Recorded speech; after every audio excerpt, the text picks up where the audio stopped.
Most Dolby Atmos soundbars are faking it. Stop scrolling. Most Dolby Atmos soundbars in 2026 don't actually give you Atmos. You see the logo, you pay the price, but instead of sound flying overhead, you get flat stereo that kills the magic. That's why this guide will show you exactly how to buy a Dolby Atmos soundbar that truly delivers the theater experience at home. Subscribe, like, and let's dive in.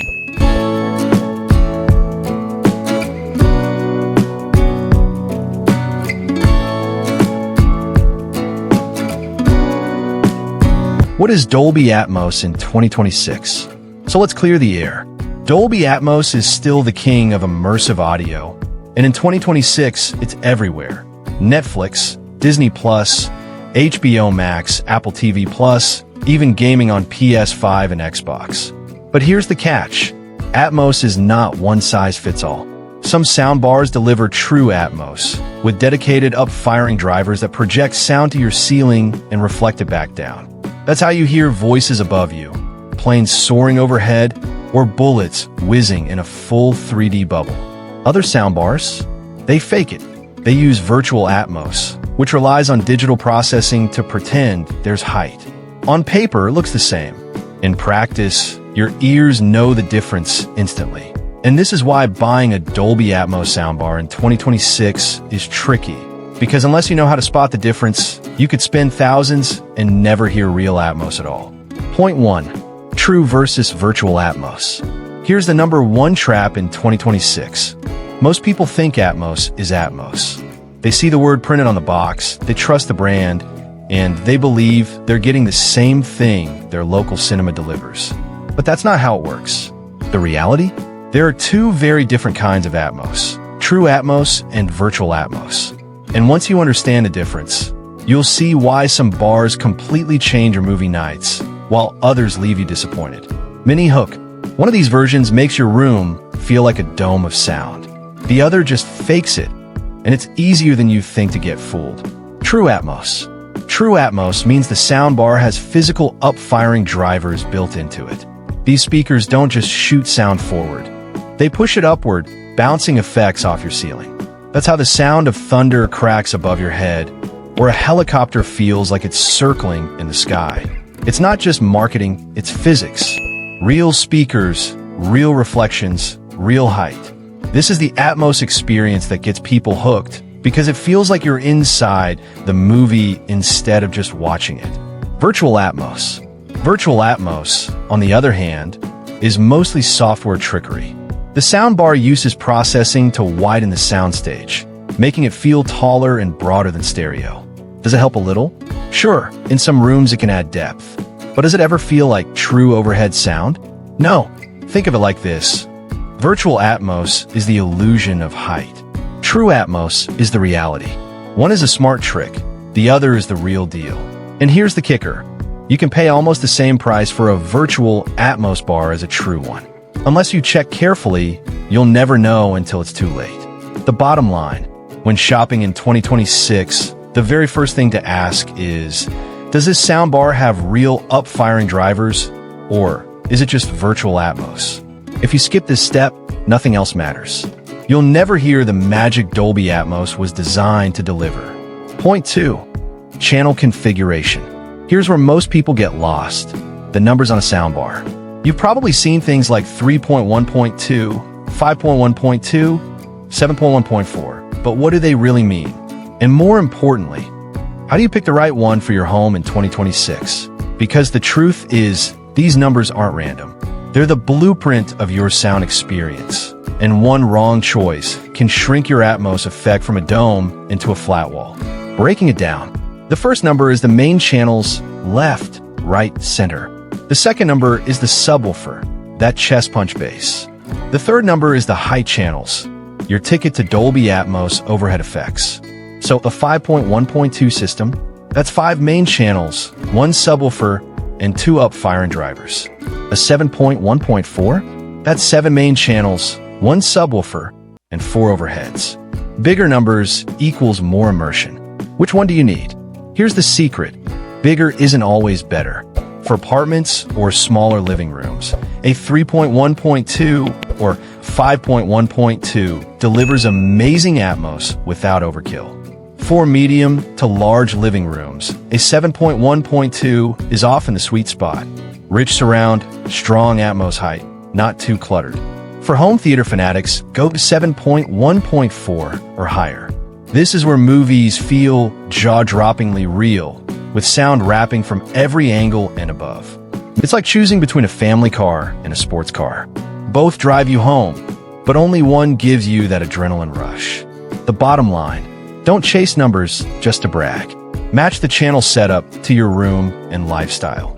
A perfectly tuned 5.1.2 can beat a badly placed 7.1.4 any day. Atmos isn't about quantity, it's about balance. Point 3. Room size and shape. Here's something most Dolby Atmos buyers completely overlook: the size and shape of the room. You might think, a good soundbar is a good soundbar, right? Wrong. Atmos isn't just about the soundbar. It's about how sound interacts with your space. Think of your room as part of the sound system. If your space is wrong, even the best Atmos soundbar can sound ordinary. Small rooms, less can be more. If you're in a compact apartment, dorm, or a cozy bedroom setup, don't fall into the trap of buying the biggest system you can find. In smaller spaces, a 3.1.2 or 5.1.2 setup is often more than enough. The walls are close, the ceiling is usually lower, and the reflections are stronger, meaning you'll get that overhead bubble of Atmos with fewer speakers. The danger? Overpowering the room. A massive 7.1.4 in a tiny space doesn't create cinema magic. It just turns into a wall of noise. Medium rooms, the sweet spot. Most living rooms fall into this category. Not too small, not a dedicated theater hall, just your average lounge where the family gathers. Here, a 5.1.2 or 7.1.2 really shines. The sound has space to breathe, height channels reflect properly, and you start to feel that wraparound effect. One trick many buyers miss? Ceiling height. A flat ceiling between 8 to 12 feet is the golden zone for Atmos reflection. Sloped ceilings or vaulted designs can scatter the sound and weaken the effect. So, before you buy the soundbar, look up at your ceiling. That detail alone could decide how real Atmos feels in your home. Large rooms, chasing the cinema feel. Now, if you got a wide-open basement, a loft, or even a dedicated theater room, that's where bigger setups like 7.1.4 in their place.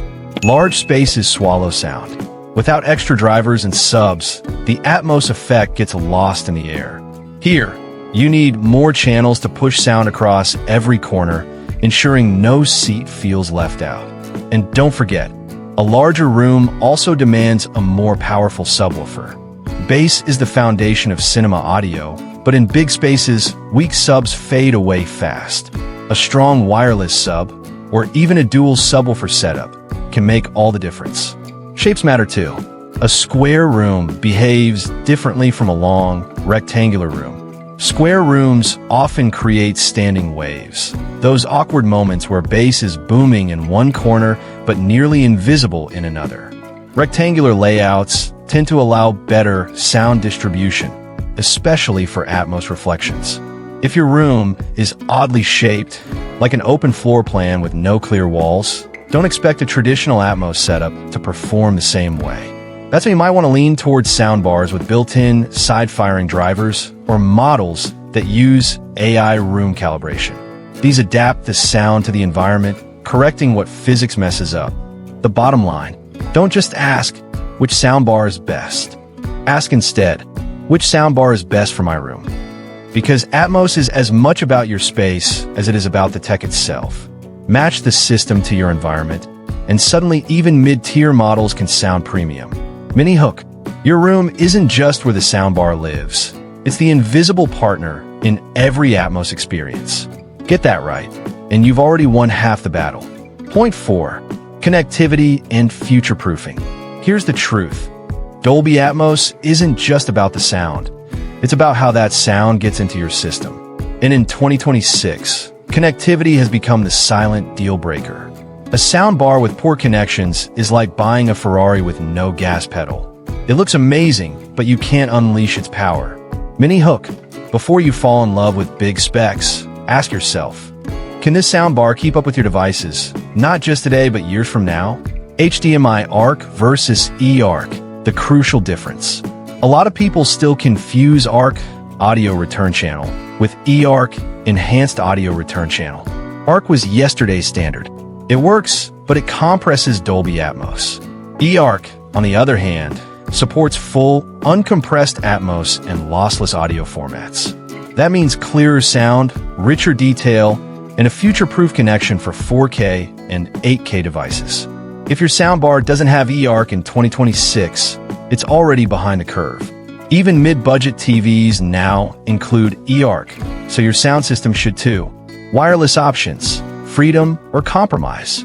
Bluetooth is handy for quick connections, playing Spotify from your phone, for example, but it's not where Atmos magic happens. For true Atmos, you want Wi-Fi-based streaming like Chromecast, AirPlay 2, or built-in apps. These can deliver higher quality streams without compression, and they integrate better with multi-room audio setups. Wireless rear speakers and subs are another big trend. They cut the cable clutter and make installation easier. But here's the catch. Not all wireless systems are equal. Look for ones with low latency protocols, so your rear sound doesn't lag behind the front. Mini hook, because nothing kills Atmos faster than a bullet flying on screen while the sound arrives half a second late. Gaming and next-gen devices.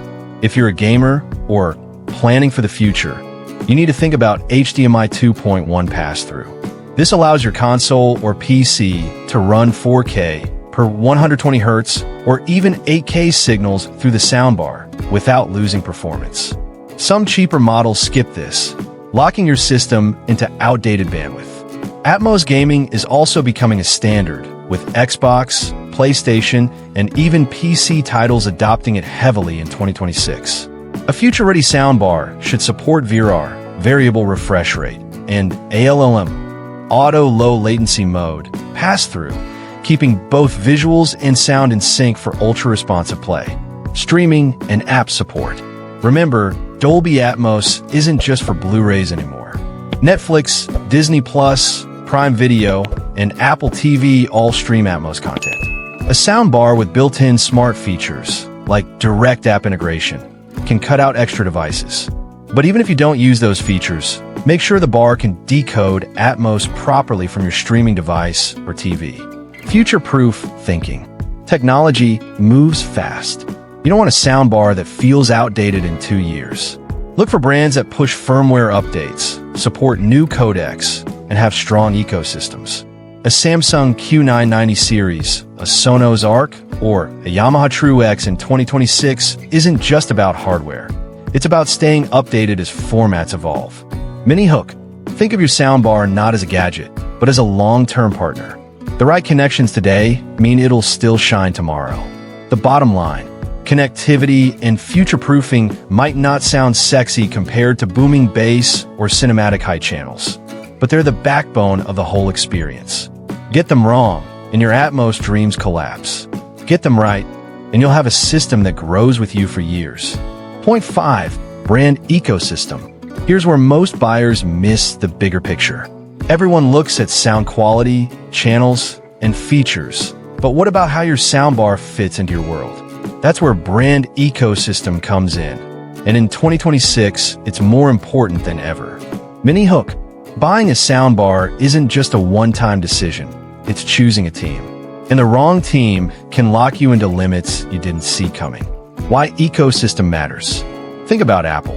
If you have an iPhone, a MacBook, and an Apple Watch, everything works together like magic. The same principle applies in home audio. A Samsung soundbar often talks better to a Samsung TV. A Sonos ARC integrates beautifully with other Sonos speakers. A Yamaha True X system slots into Yamaha's MusicCast. The benefit?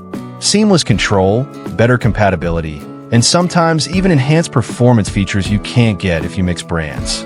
Brand loyalty versus flexibility. Not all ecosystems are equal. Some, like Sonos, are fantastic if you want multi-room audio.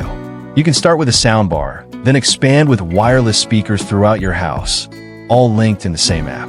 But the trade-off? Sonos doesn't always play nice with non-Sonos gear. On the other side, Samsung and LG are building strong Atmos ecosystems tied closely to their TVs. If you own one of their flagship OLED or QLED screens, their soundbars unlock Q Symphony or AI-enhanced sound modes that no third-party system can replicate. But again, you're locked into their world. Mini hook. So the real question isn't just, what's the best soundbar? It's what family of products do I want to live with for the next 5 years? Expandability and upgrades. Another big piece of ecosystem thinking. Can you expand later? Some soundbars are one and done. You buy it, that's it. Others let you add rear speakers, extra subs, or even connect to whole house audio down the line. If you're building a home theater step by step, flexibility matters. For example, Sonos eARC expand into a complete wireless Atmos system later. Samsung Q990 series pair with additional wireless rears and subs for bigger rooms. Yamaha Music Cast integrates across AV receivers, wireless speakers, and even outdoor audio. This kind of ecosystem thinking can save you money and headaches in the long run. Smart home integration. 2026 is also the age of voice assistants and smart homes. Google Assistant, Alexa, Siri, they're everywhere. Some soundbars integrate seamlessly into these platforms. Others force you to juggle multiple apps. If you're already running a smart home, pick a soundbar ecosystem that plays nice with your hub. Otherwise, you'll spend more time fighting with controls than enjoying your Atmos. The bottom line, the brand you choose today isn't just about sound. It's about the ecosystem you're buying into. Whether that means sticking with Samsung for perfect TV sync, Sonos for multi-room audio, or Yamaha for whole home expansion, the decision shapes not just your living room, but your lifestyle. Mini hook. In 2026, you're not just buying a Dolby Atmos soundbar. You're choosing the audio universe you'll live in. Make that choice wisely. Final buying guide outro plus CTA. So here's the truth. Buying a Dolby Atmos soundbar in 2026 isn't about chasing the biggest box or the loudest bass.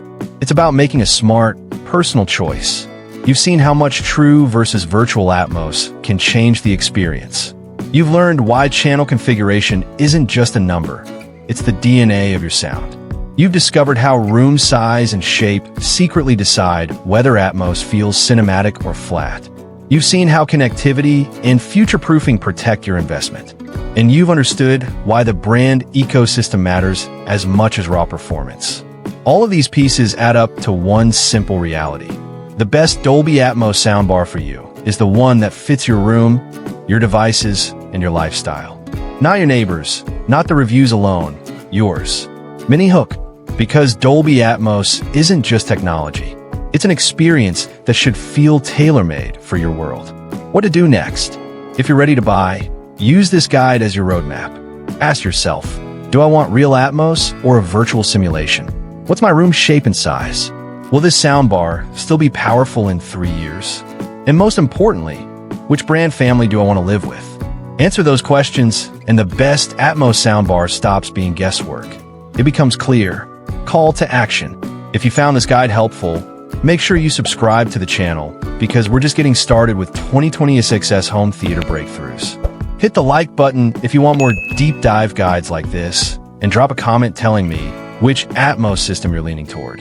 I read every single one, and your input shapes the next videos we create.